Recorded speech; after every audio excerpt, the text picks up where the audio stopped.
William et Kate font face à d'autres protestations lors de leur visite dans les Caraïbes. Le duc et la duchesse de Cambridge ont rencontré l'opposition à Kingston, en Jamaïque, quelques jours après avoir été contraints d'annuler une visite au Belize en raison de manifestations. En Jamaïque, un groupe d'hommes politiques, de chefs d'entreprise et de médecins ont appelé la monarchie britannique à payer des réparations liées à l'esclavage dans une lettre ouverte.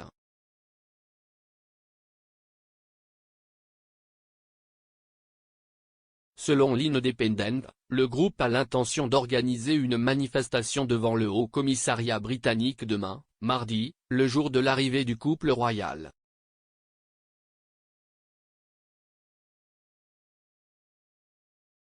Le duc et la duchesse resteront à Kingston jusqu'à jeudi, avant de partir pour les Bahamas, où ils resteront les 2 derniers jours de la tournée.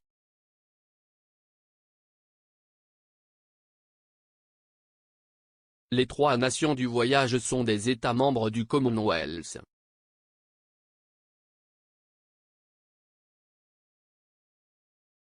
En novembre, la Barbade est devenue une république après avoir enlevé la reine à la tête de l'État, mais est restée partie intégrante du Commonwealth. Lors de la cérémonie officielle, le prince Charles a reconnu l'épouvantable atrocité de l'esclavage que l'île avait subi.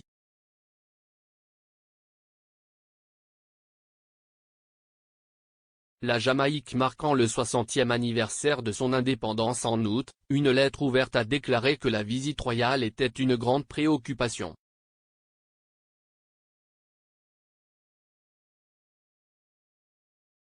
Selon Nadine White, correspondante raciale indépendante, la lettre déclare « Nous ne voyons aucune raison de célébrer les 70 ans de l'ascension de votre grand-mère au trône britannique parce que son leadership et celui de ses prédécesseurs ont perpétué la plus grande tragédie des droits de l'homme en l'histoire de l'humanité. »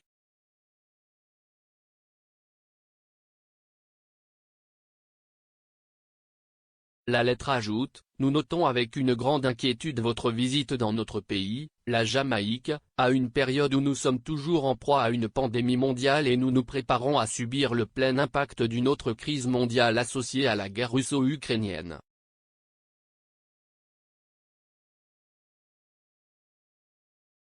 Cela survient après que le duc et la duchesse ont été contraints d'abandonner dimanche une visite prévue dans une ferme de cacao du village d'Indian Creek après des manifestations locales.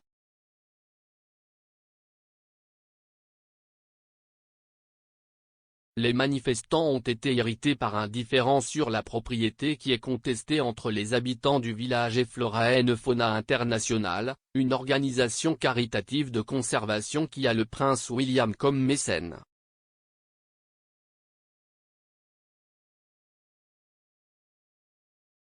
Un manifestant a été photographié tenant une pancarte affirmant qu'il s'agissait d'un autre exemple d'un héritage colonial de vol.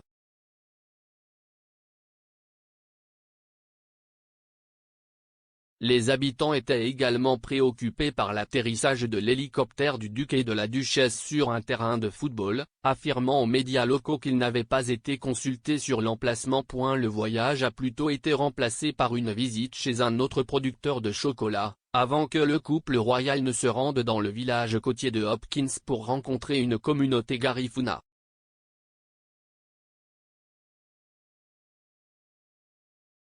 Lorsque la Barbade est devenue une république, le prince Charles a déclaré que l'esclavage était quelque chose qui tâche à jamais notre histoire.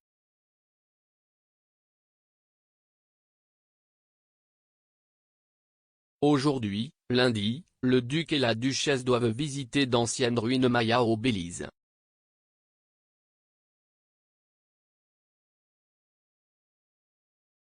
Avant le voyage, Kensington Palace a déclaré que le couple était très impatient de la visite, car il pourrait rencontrer autant de locaux que possible. Au cours du voyage, a-t-il déclaré, le duc et la duchesse rencontreront une grande variété de groupes, y compris des enfants, des jeunes et des familles, des travailleurs de première ligne, du personnel de service, des dirigeants du gouvernement, des entreprises et du secteur caritatif ainsi que des personnalités inspirantes. Les défenseurs de l'environnement et la main-d'œuvre de la petite enfance.